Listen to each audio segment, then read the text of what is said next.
Alright guys, I'm doing a review of this Costco Yakitori. This is from Ajinomoto, and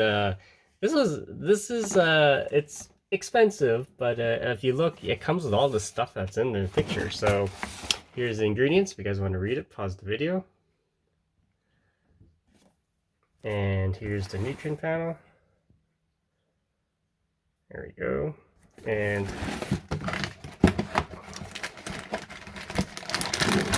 this is what the package looks like.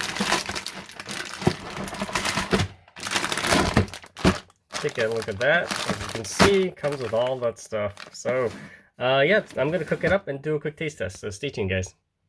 Okay, here it is all done. I cooked it up in the air fryer. And check this out.